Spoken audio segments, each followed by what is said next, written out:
Assalamualaikum warahmatullahi wabarakatuh.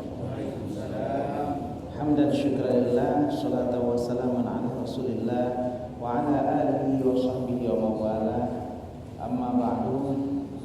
Segala puji mari kita panjatkan kehadirat Allah yang mana di bawahnya kita nyoba diberi kesempatan, kesehatan, kekuatan sehingga kita bisa berkumpul seperti janji kita tadi, yaitu tadi siang bulan karena berbanyo, dan kita berjanji akan membahas tentang fenomena gerhana dan juga kira-kira pengaruhnya terhadap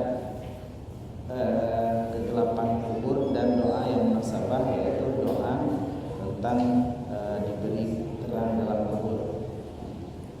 Shalawat beriring salam mari selalu kita sambil sajikan kepada Nabi Muhammad sallallahu alaihi wasallam, yang hari ini mungkin kita lebih banyak fokus terhadap hadis-hadis Rasulullah yang membahas kaifiat dan tata cara yang terjadi pada jenazah setelah berada di alam kubur.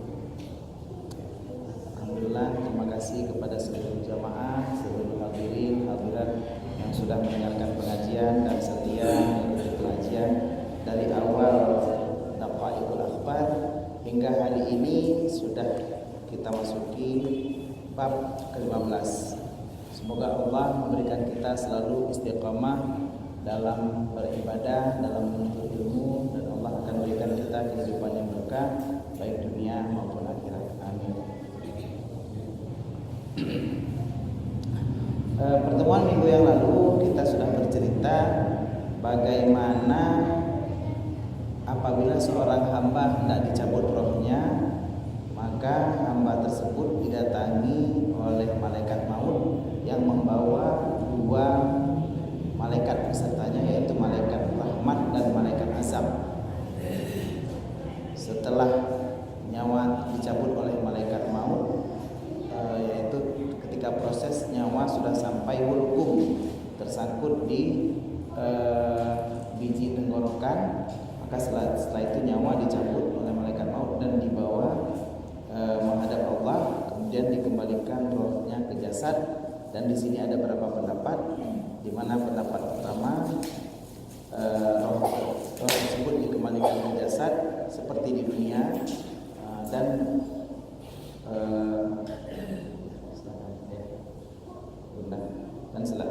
roh tersebut dikembalikan seperti di dunia, dan mayat tersebut diperintahkan untuk duduk untuk menjawab soal-soal. Dan juga ada pendapat bahwa roh tersebut berada di antara kain kafannya, dan ada pendapat bahwa roh tersebut cuman berada sampai dada daripada si jenazah. Kita sambung pengajian kita malam ini. Bismillahirrahmanirrahim. Qala al-musannifu rahimahullahu ta'ala wa nafa'ana bi'ulumihi fid dharaini amin. Telah berkatalah pengarang, dan semoga kita semua mendapatkan manfaat dari ilmunya pengarang baik dunia maupun di akhirat. Amin. Qala al-faqih rahimahullahu ta'ala man arada ayyanju min adzabil qabri fa alaihi ay yulazima arba'ata asya'a wa yajtaniba arba'ata asya'a. Berkatalah faqih. Faqih ini seorang yang paham tentang ilmu fikih dan seorang yang punya pengetahuan dalam agama. Semoga Allah memberikan rahmat kepada beliau.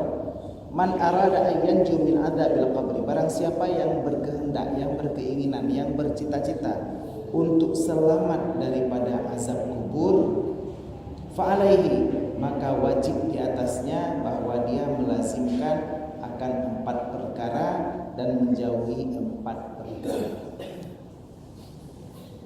Lepas dari azab kubur. Cerita malam ini pukul 12:14 ada gerhana, dan kita sudah cerita tadi doa yang paling baik kita panjatkan setelah melakukan sholat gerhana adalah doa agar dilindungi dari azab kubur. Karena saat gerhana puncak nantinya pukul 3:21, artinya hampir setengah 4, itu penumbra bulan masuk ke sentral bayangan bumi, sehingga bulan nanti akan terlihat merah darah dan sekeliling bumi menjadi gelap. Di saat ini kita diharapkan membayangkan tentang kegelapan yang berada dalam kubur. Bagaimana gelapnya kita saat berada dalam kubur. Pulau Maghrib, mati lampu siat di gedung, dan kita perhatikan dengan gelap segitu saja mungkin kita kebingungan saat kita mau berangkat sholat maghrib. Jadi nanti malam akan terjadi kegelapan yang luar biasa. Mungkin seput culik tajak luar, seandainya tidak mati lampu pun gelap. Apalagi kalau sempat nanti malam mati lampu karena angin bertiup sekitar 30 km per jam nanti malam, dan juga diperkirakan akan ada pasang purnama. Kemungkinan kita harus segera berlindung kepada Allah setelah melakukan sholat gerhana dengan azab kubur dan siksa kubur serta gelapnya kubur. Nah, malam ini kita pelajari bahwa apabila seorang hamba kita semua ini ingin selamat daripada azab kubur, diceritakan bahwa ada 4 perkara yang harus selalu kita lakukan dan 4 perkara yang harus selalu kita tinggalkan. Nah, pernah ada kena azab kubur pun macam, tinggal itu macam. Apa saja itu? Amal arba'atul lati yulazimuha fa muhafadhatus sholati was shadaqatu wa qiraatul qur'ani wa kathratut tasbihi. Jadi ada 4. Yang pertama, adapun 4 yang harus dilazimi oleh hamba yang ingin selamat daripada azab kubur, yaitu muhafadhatus sholati, menjaga sholat. Orang yang selalu menjaga sholat seperti kita semua hari ini, tadi kita sholat maghrib berjamaah dan kita jaga waktu sholat, kita nanti insya Allah sholat isya juga usahakan berjamaah. Ada pengajian, nggak ada pengajian, usahakan selalu sholat berjamaah. Menjaga sholat tepat waktu di awal waktu itu akan jauh lebih baik, dan insya Allah akan balas dengan terlepasnya kita dari azab kubur. Nanti diceritakan azab kubur haidatin, memang luar biasa. Memang kita harus mulai malam ini azamkan dalam hati, ya Allah, berikan saya kekuatan agar saya bisa selalu sholat tepat di awal waktu. Nah, kenapa? Bayangkan anak-anak kita pergi sekolah, apa sesudah bel, apa sebelum bel? Sebelum bel. Kita masuk kerja, apa sesudah bel, apa sebelum bel? Kita menunggu panggilan dokter, kita berobat di dokter, kita tanya, ini jam berapa balik, di nomor berapa, ini nomor 37, jam berapa balik? Jam 8. Kira-kira kita baliknya setelah jam 8 atau sebelum jam 8? Sebelum.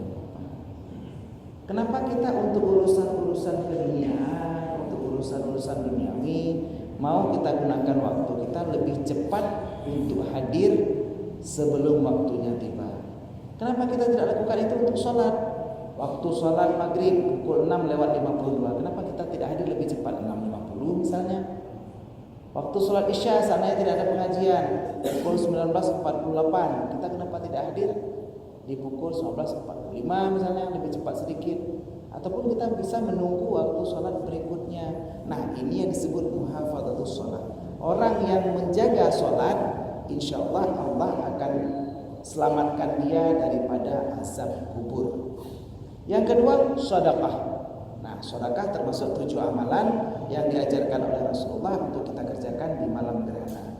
Malam gerhana ada 7 amalan, yaitu yang pertama sholat gerhana, sholat khusuf, yaitu sholat 2 rakaat, setiap rakaat 2 kali ruku. Jadi setelah ruku bangun sami Allahu liman hamidah, selanjutnya membaca lagi Fatihah, membaca ayat, lalu ruku lagi, baru i'tidal, baru sujud. Rakaat kedua juga seperti itu, tapi lebih ringan daripada rakaat pertama. Amalan pertama sholat sunat gerhana. Setelah itu berdoa dengan doa untuk menghindarkan diri kita dari azab kubur. Selanjutnya bersedekah. Selanjutnya kita memerdekakan budak kalau ada. Kita bertasbih, berzikir, dan bertakbir. Jadi ada 7 amalan yang diajarkan Rasulullah dalam hadis dari Bukhari dan Muslim, dijelaskan dalam kitab Fathul Bari. Ada 7 amalan yang harus dilakukan pada malam gerhana. Yang pertama sholat gerhana, yang kedua bersedekah, yang ketiga memerdekakan budak, yang keempat berdoa, habis itu bertasbih, bertakbir dan bertahlil. Nah, kita lakukan amalan-amalan ini berzikir. Kita lakukan amalan-amalan ini di malam gerhana. Mudah-mudahan Allah selamatkan kita, karena ini termasuk muhafadzah salat juga, termasuk salat sunnah. Tinggal sembahyang, perle kada sembahyang. Silahkan malam ini. Waktu kita gerhana malam ini masuk penumbra awal itu pukul 12 lewat 14 menit dan berakhir pukul 5 lewat 38, setengah 6 baru habis gerhananya. Selama masa gerhana silahkan lakukan sholat qadha kalau mau, silahkan lakukan sholat tahajud apabila kita telah tidur setelah waktu sholat isya nanti, silahkan lakukan sholat tahajud atau lakukan sunat mutlak lainnya, sholatul lail, sholat witir, silahkan lakukan sampai pagi. Kenapa? Sekalian kita berjaga apabila mudah-mudahan Allah jauhkan apabila ada musibah yang menimpa di kota kita. Diupayakan malam ini kalau bisa habiskan waktu untuk beribadah dan beribadah. Setelah itu yang kedua sedekah, yang ketiga qiraatul Quran. Nah, ini juga amalan yang sangat bagus. Orang yang mulazamah dengan membaca Al-Quran, insya Allah Allah akan jauhkan dia dari azab kubur. Nanti akan diceritakan bahwa Quran akan datang kepada kita berupa seorang pria yang sangat ganteng, yang sangat rupawan, yang belum pernah kita lihat tampangnya, dan dia datang kepada kita untuk menemani kita di dalam kubur. Dalam kubur dari zero, dengan tanya pak Facebook, mentok di mana zero, nah itu yang dalam kubur. WhatsApp follower kita mungkin sudah 15k, sudah 15.000, tapi nggak ada satupun yang mau menemani kita dalam kubur. Nah, yang mau menemani kita dalam kubur adalah bacaan Al-Quran kita. Jadi mulai hari ini, sambil nggak ada kerjaan, di lemari-lemari tersebut ada Al-Quran, silahkan baca. Oh, Al-Qurannya kurang, beli hadiah Al-Quran, sedekahkan, wakafkan untuk masjid ini.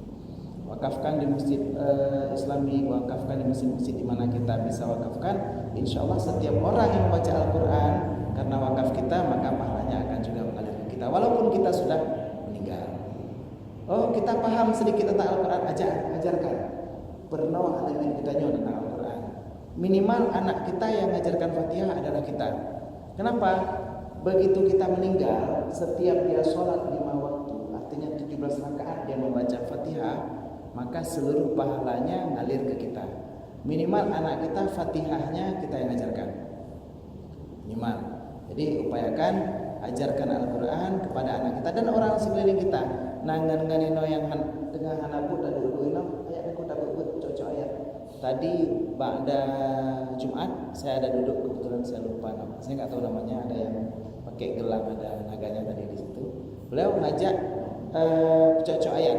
Jadi tadarus bersama sambil mengecek bacaan Al-Quran. Karena kebanyakan kita sekarang bacaan Al-Qurannya ada tapi mungkin salah. Nah, ini kita gunakan kesempatan untuk sama-sama bertadarus, menggunakan waktu belajar Al-Quran agar bacaan Al-Quran kita membuat kita selamat dari siksa kubur. Yang keempat apa? Wa kathratut tasbih, dan perbanyak tasbih. Perbanyak tasbih, Allah berikan kita karunia dalam satu jari kita ada 15 buku, 15 ruas jari. Jadi sambil kalau misalnya nggak bawa tasbih di kita, nggak bawa tasbih bohong sabar, gunakan tangan kita untuk bertasbih. Subhanallah, subhanallah, subhanallah. Satu jari ada 3 buku. Subhanallah, subhanallah, subhanallah. Berarti 5 jari ada 15. Kalau kali 2 30. Gunakan subhanallah, subhanallah, subhanallah, subhanallah. Kalau kita berhenti boleh subhanallah.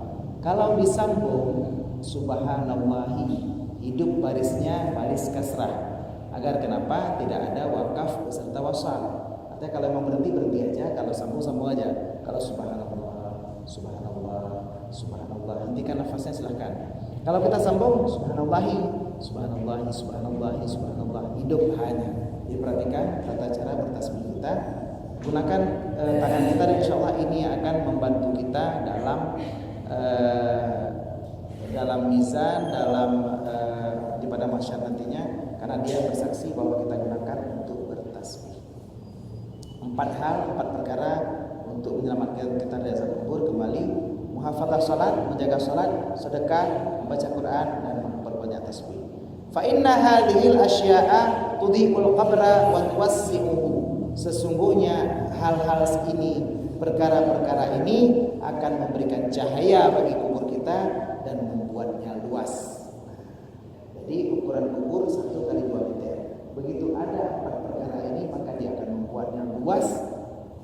seamadul basar, istilah depan, sebesar seluas pandangan mata. Jadi kemana kita melihat, sepanjang pandangan mata kita, maka kubur kita akan luas sekali. Hana dapat lecing. Ibarat tayo dalam lampu urang kaya di kampung, etah ce belang dia.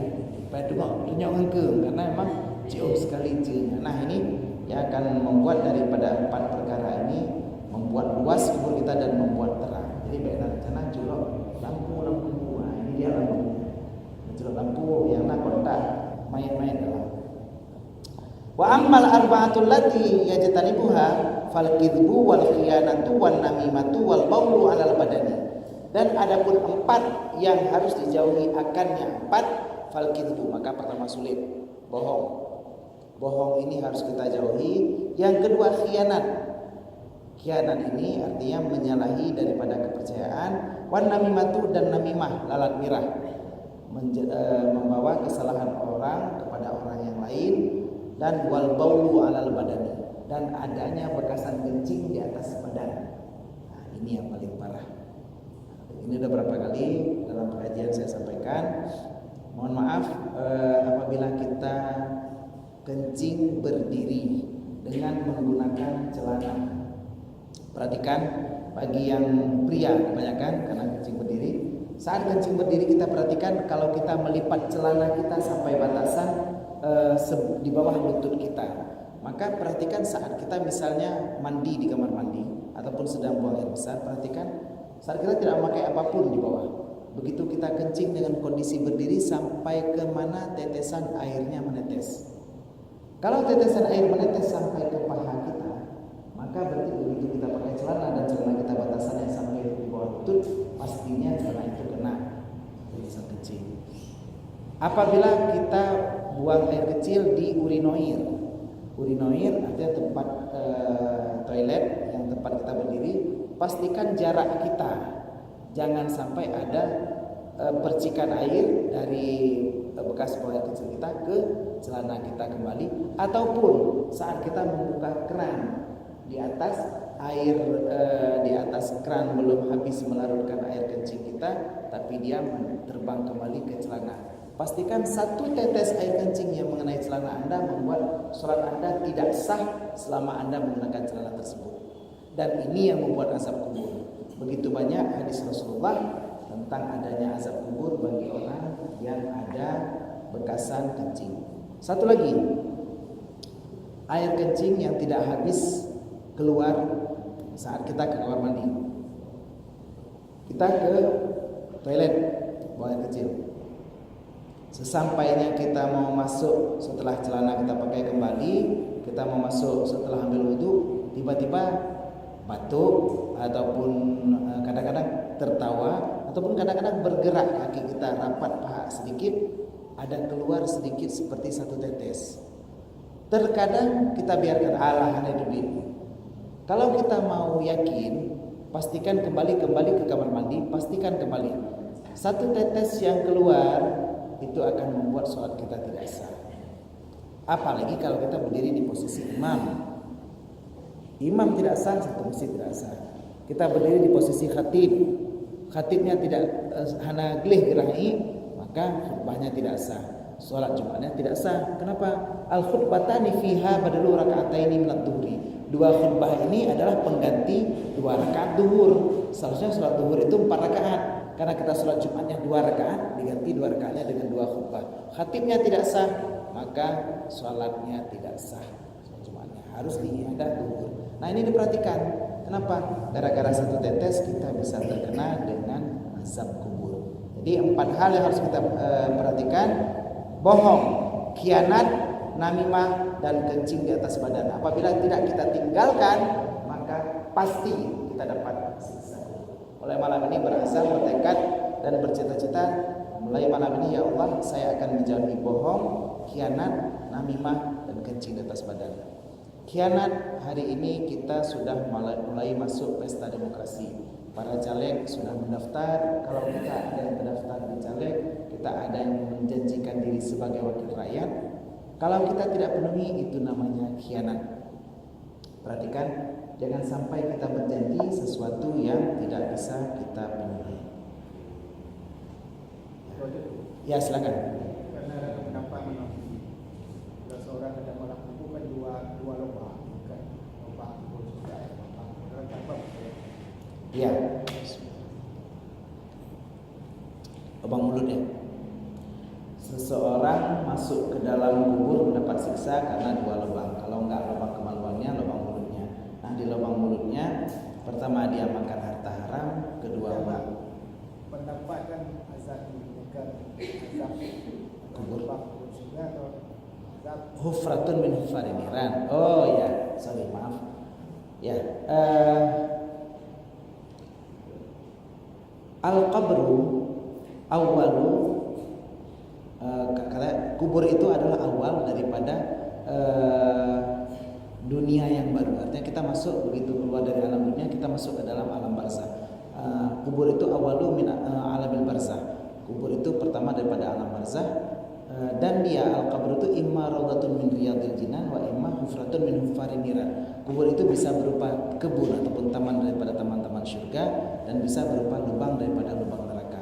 Nah, di depan nantinya ada cerita, panjang sekali ceritanya, bagaimana dibentuk kubur itu menjadi taman daripada taman surga, dan bagaimana apabila kubur tersebut menjadi lubang daripada lubang neraka. Jadi nanti dijelaskan kapan kubur itu dihidupkan apinya, dari mana dihidupkan apinya, apinya sebesar mana apabila menjadi lubang neraka, dan apabila menjadi kebun surga, kebunnya luasnya semana, lubangnya di mana kita melihat surga, tempat di mana kita melihat tempat di surga, itu nanti ke depan ada penjelasan. Jadi mungkin panjang ceritanya ke depan, dan ini merupakan cerita yang luar biasa enak sebenarnya apabila kita dengar ke depan, karena ceritanya bersambung terus sampai 2 lembar cerita tentang itu. Dan tentang kuburan, ada 2 kuburan, bagaimana luar biasa bagaimana kuburan itu bisa jadi kebun surga ataupun taman ataupun lubang neraka. Sebentar lagi kita akan cerita ke depan. Saya sambung sedikit tentang kencing karena ada Rasulullah. Wa qala qala Nabi alaihi salam, dan sungguh berkata Rasulullah sallallahu alaihi wasallam, istanzihu minal bauli fa inna amata adabil qabri minhu. Bersabda Rasulullah, bersihkan dirimu daripada kencing, karena sesungguhnya kebanyakan azab kubur darinya kencing. Cukup jauh. Hampir rata-rata azab kubur gara-gara itu. Oh dengku ilmu kalau lu jaga, lontoi kalau lu mandu anak kena tepu. Kita celana kita sampai menyapu jalan, sampai menggidang-gidang, anak kenang i kami kenang i sama juga. Jadi dijaga semuanya, upayakan kita pergi menghadap Allah dalam sholat dalam keadaan suci. Silakan. Urang agam kibancara datoi supaya baik najis, luar biasa. Jadi tata cara urang agam, mohon maaf saya praktekkan biar menjadi ilmu bagi kita semua. Urang agam doi itu posisi wajib jongkok. Di posisi jongkoknya kaki kiri itu bersandar bertelekan pada ujung. Kita posisi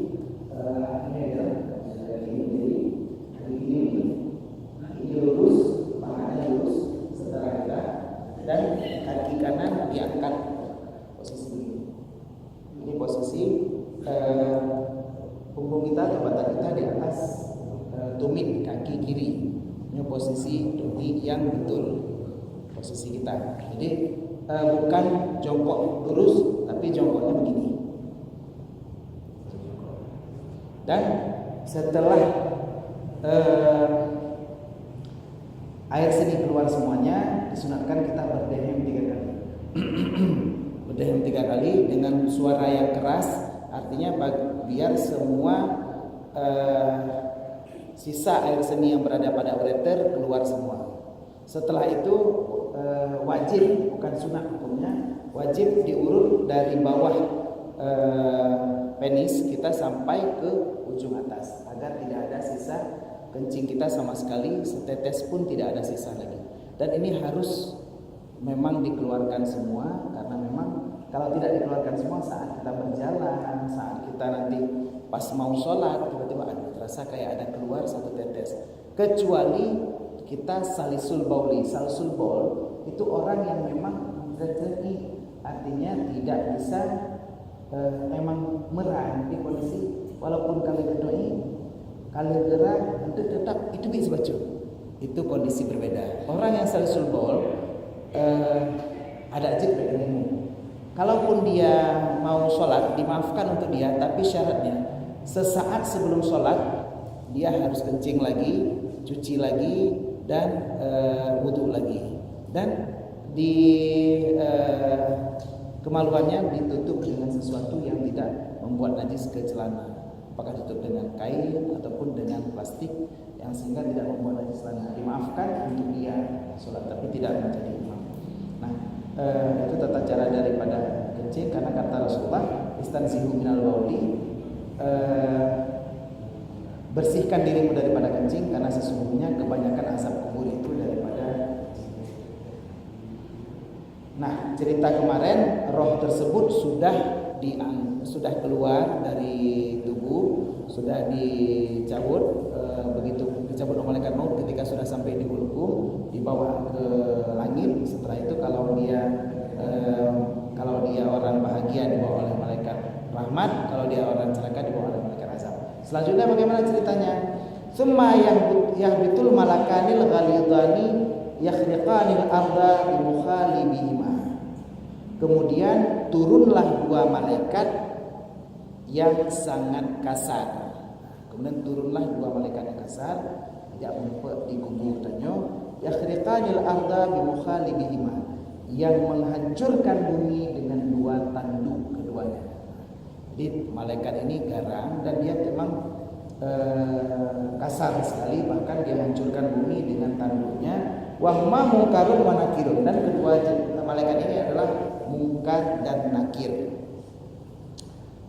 Fayajlisanihi fayaqulani lahu man rabbuka ila akhirih. Maka dia dudukkan akan si mayat dan dia berkata keduanya baginya mayat, siapakah Tuhanmu, ila akhirih, hingga akhir pertanyaan. Jadi malaikat kedua tersebut munkar dan nakir bertanya, man rabbuka. Pertanyaan man rabbuka hingga wa man nabiyuka wa ma dinuka wa ma qiblatuka. Pertanyaan itu akan terus sampai akhirnya fa in kana min ahli sa'adati fa yaqulu rabbi Allah. Maka apabila dia termasuk daripada ahli bahagia, maka berkatalah si jenazah, Tuhanku adalah Allah. Wa Nabi Muhammadun alaihi salam, dan nabiku adalah Muhammad alaihi salam atau sallallahu alaihi wasallam. Wa dinil Islam, dan agamaku adalah Islam. Fa yaqulani lahu, maka berkatalah keduanya baginya si mayat, num naumatal urus. Num naumatal urusi, num itu tidurlah. Num tidurlah kamu, naumatal urusi akan tidurnya pengantin. Urus itu pengantin, makanya walimatul urus itu pengantin. Urus bukan urus, bukan pakai shin tapi sin. Urusi, naumatul urus. Jadi tidurlah kamu akan tidurnya pengantin. Nah, itu disebut tidur. Tapi kalau kita bahagia pun mentang, begitu kita bisa jawab pertanyaan, langsung diberikan kita bonus, tidurlah kamu seperti tidurnya pengantin. Berikan kita tempat tidur pengantin. Nah, ini cerita dia menjadi kebun surga. Wa yaftahani lahu kautan inda rasihi, dan mereka berdua membuka baginya mayat akan lubang inda rasihi, di kepalanya. Kita disuruh tidur atas spring bed, sudah ada tempat tidurnya. Di sini dibuka lubang di atas kepala kita. Fayanduru minha ila manzilihi wa maq'adihi fil jannah. Maka melihat olehnya mayat daripadanya lubang kepada tempatnya dan tempat duduknya di surga. Nah, dari lubang tersebut, istana saya nanti 1000 tingkat. Ini kasur saya di sana begini. Akhirnya Allah tunjukkan semua istana dan tempat duduknya dalam surga melalui lubang tersebut yang dibuka oleh malaikat munkar dan nakir. Summa yarji'ul malakani ma'ar ruhi ila samai. Belum selesai, setelah kita disuruh tidur, belum tidur juga. Kemudian kembalilah dua malaikat beserta roh ke langit. Wa ja'alani ruha fil kanadilil mu'allaqati bil arsy, dan menjadikan olehnya dua malaikat akan roh dalam kandil, dalam pelita muallaqah yang tergantung bil arsy di arasy. Nah, roh tersebut tadi kan disuruh tidur. Setelah tidur sekian lama, rupanya roh tersebut tidak tinggal dalam kubur. Menurut hadis ini, tapi diambil oleh malaikat Munkar dan Nakir, dibawa ke langit, ditaruh di dalam lentera, di dalam lampu. Kurang lebih beginilah posisi lampunya. Jadi lampunya digantungkan di arasy. Nah, jadi posisi jenazah kalau berdasarkan hadis ini tidak lagi dikubur, tapi dia merasakan kebun surga itu di situ, di dalam kandil, dalam lentera yang ada tergantung di arasy. Ada riwayat lagi. Wa ruwiya an Abi Hurairah radhiyallahu an, dan diriwayatkan daripada Abi Hurairah radhiyallahu an, qala alaihi salam, berkatalah Abi Hurairah, berkatalah Rasulullah sallallahu alaihi wasallam, yaqulu Allah taala, berkatalah Allah taala. Jadi riwayatnya berkali-kali ini. Berkata Abi Hurairah bahwa Rasulullah berkata bahwa Allah berkata. Apa kata Allah?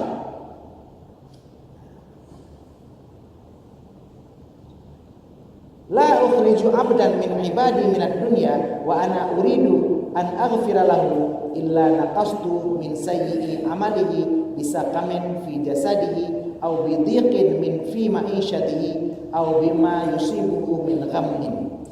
La ukhriju abdan min ibadi minad dunya. Tidaklah aku keluarkan salah satu hamba daripada hamba-hambaku daripada dunia ini, wa ana uridu an aghfira lahu, sedangkan aku kepengen mengampunkan dia, kata Allah. Nah, ini kondisi orang yang mau meninggal tapi Allah mau mengampunkan kita. Bagaimana kondisinya kalau seperti ini?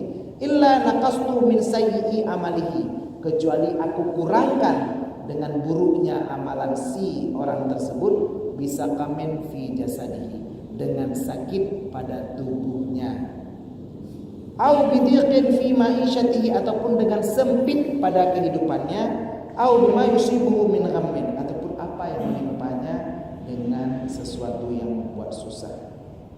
Nah, apabila Allah sayang kepadanya, pertama katanya dalam syurga, Allah hapuskan dosa-dosa kita. Kayak mana caranya? Lebih sakit katanya. Nah, makanya pada lebih sakit jangan susah. Artinya Allah sayang kepada kita. Allah mau hapuskan kita atau takkan kego atau kita berbuat keburukan kita mau dihapuskan melalui sakit kita. Lalu melalui apa? Bidikin fi ma'isyatihi, kita diberikan kesempitan dalam kehidupan kita. Dalam kerja diterima, tak buka usaha gagal, tak ada kawin hanjade. Apa yang dapat sampai berhasil? Allah berikan kita musibah agar kita diberikan pahala kesabaran, dan ini menutupi kejahatan-kejahatan yang pernah kita lakukan. Apalagi segala sesuatu yang menimpa kita daripada hal yang menyusahkan, yang lebih supaya terhapus dosa-dosa kita. Fa in baqiya alaihi min sayyi'atihi syai'un syadattu alaihi indal mauti hatta yalqani wala sayyi'ata alaihi. Kata Allah, apabila setelah gebi sakit, gebi kitanya sakit, anak kecirin, rupanya berumah dan sepit lah gebi. Kalau gebi lagi yang mendung, rupanya masih ada kejahatan-kejahatan kita. Syadattu alaihi indal mauti, aku beratkan kepadanya ketika mati. Mati parah, ditembak, ipe lemoto, igiling tronton. Pokoknya kejadian matinya parah sekali. Yang beda kalian orang yang parah mati, yang berat sakit mati, oh berat, berarti orang berat hana disayang oleh Allah. Salah, terkait itu yang disayang oleh Allah, karena dihabiskan seluruh kejahatannya. Mandum desa-desanya gebalah mandum dunia, sehingga hatta yalqani, sehingga dia menyumpai aku, kata Allah, wala sayyi'ata alaihi, tidak ada lagi keburukan di atasnya. Mandum tinggal yang kebaikan-kebaikan saja, pluk masuk syurga. Wa izzati wa jalali, demi kemuliaanku dan ketinggianku, kata Allah, la ukhriju abdan min ibadi, tidaklah aku keluarkan salah satu hamba daripada hamba-hambaku, wa ana uridu alla aghfira lahu, sedangkan aku berkeinginan tidak ampunkan baginya. Ini cerita berbeda. Ini ada hamba yang mau meninggal, tapi Allah bengih, tidak mau diampunkan. Hamba pemaaf. Allah tidak mau memaafkan kita. Illa wafaituhu bi kulli hasanatin amalaha bisihatin fi jasadihi wa farhin yusibuhu wa sa'atin fi rizqihi. kecuali wafaituhu, aku penuhkan baginya, aku bayarkan untuknya bikulli hasanatin amalaha, dengan setiap kebaikan yang dikerjakannya. Dengan apa? Bisihatin fi jasadihi, dengan sehat badannya, wa farhin yusibu, dengan kebahagiaan yang menimpanya, yang dialaminya, wa sa'atin fi rizqihi, dan banyak rezekinya. Allah menyobengeh ke kitanya dumpu yang kata pebut amal kebalah hidupnya aja. Nah, ada sedekah sabah aku. Dengan tok dulu ya sedekah. Aduh kok nempu aku petak. Langsung balah lainnya. Gebi sehat badan, hantam sakit-sakit. Mesti ke selama hidup hantam gebi Allah. Apakah itu bagus? Enggak. Artinya kebaikan kita sudah dibalas duluan. Fafariyan yusibu, kita selama dunia bahagia kali, ceria sekali selalu. Itu juga hati-hati. Mungkin balasan kebaikan kita. Natong dan tolong kali dulu mulanya. Akhirat nampak ada jawab kabeh. Dan ada lagi wasatin fi rizki, dan luas rezeki. Rezeki berlimpah, banyak sekali, kita mobil mewah, rumah megah. Ternyata itu balasan kebaikan kita kabeh. Akhirat itu anali. Fa in baqiya min hasanatihi, apabila masih ada tinggal daripada kebaikannya, syai'un, sebaik sedikit pun, hawantu alaihi indal mauti, maka aku mudahkan baginya ketika meninggal. Nah, udah meninggal dia terus. Anak sakit kan, tapi bukan meninggal. Kok meninggal? Meninggalnya kok jerah? Hati-hati. Terkadang kebaikan kita meninggal karena dengan Pak seluruh kebaikan kita dibalas di dunia. Tidak ada lagi sisa yang dapat kita ambil di akhirat. Hatta yalqani wala hasanata lahu, sehingga dia menjumpai aku, kata Allah, dan tidak adalah kebaikan untuknya. Ya Allah, ilmu natong sedekah kalau baik. Ilmu natong sembahyang, ikan sembahyang, berlebih kalian di makduan. Kali-kali makduan. Kaglah kacau pahalanya kan. Bahkan saya udah sembahyang kadang-kadang, mereka sembahyang zero kan, mekuluan ada baca di. Mereka sembahyang jamaah, kadang-kadang begitu dirinya itu dapur Bismillahirrahmanirrahim. Baca dapur keluar supaya apa? Didengar. Bahkan saya cerita kadang-kadang jangankan ayat, kabeh dibaca ayat, lagi bukan baca loh ayat yang panjang-panjang, ada Al-Baqarah kita baca, terkadang hadis kita baca. Waladhdallin amin. Qala Abu Hurairah an Abi hadis, kenapa kabeh stop ayat? Nah, ini terkadang kita sholat untuk pamer di depan orang, begitu orang sudah lihat, itulah balasan kita. Nampak cowok ini. Hati-hati dengan apa yang kita lakukan. Qala Abul Aswadi, kunna inda Aisyah radhiyallahu anha. Berkatalah Abul Aswad Abu Mita. Apakah betul kulitnya hitam? Wallahu a'lam. Kunna inda Aisyah radhiyallahu anha. Pernah suatu hari kami berada di sisi Aisyah radhiyallahu anha. Kita berada di samping Aisyah radhiyallahu anha. Saqata fistatan 'alal insani. Tiba-tiba gugurlah kemah di atas manusia. Abu Aswad tengah duduk di samping Aisyah. Tiba-tiba ada sebuah kemah. Nah, dulu di masa Rasulullah itu banyak orang tinggal di kemah. Ada kemah yang roboh, dengan dibangun roboh dan jatuh di atas manusia. Fadahaku, maka mereka pun menertawakannya. Begitu rubah, kerubah kemah, rame-rame. Ketawalah para rame-rame melihat kemah yang roboh. Faqalat Aisyah radhiyallahu anha, berkatalah Aisyah radhiyallahu anha, sami'tu Rasulullah sallallahu alaihi wasallam, aku mendengar Rasulullah sallallahu alaihi wasallam yaqul, berkata Rasulullah, ma min mu'minin yushaku bisyaukatin illa rufi'a lahu biha hasanatun wa hutta anhu biha sayyi'atun. Jadi tidak adalah daripada orang beriman yang ditimpakan dengan suatu musibah kecuali diangkatkan baginya akan kebaikan dan dihapus dengannya akan keburukan. Jadi jangan kamu tertawa dengan musibah orang. Rubah hendak, rubah hendak ada dalam parit. Jangan kita tertawa.